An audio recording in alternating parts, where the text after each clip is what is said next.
Hi guys, once you install the successfully SQL Server Management Studio or SSMS, you are getting error message someone like this. So how to fix this error?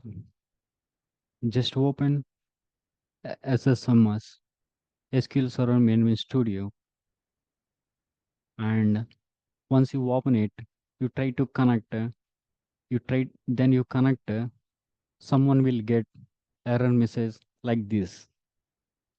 So just see here, you have this in this checkbox. Just click yes and okay. Then finally, okay. Then connect. You successfully connect into SQL Server Management Studio.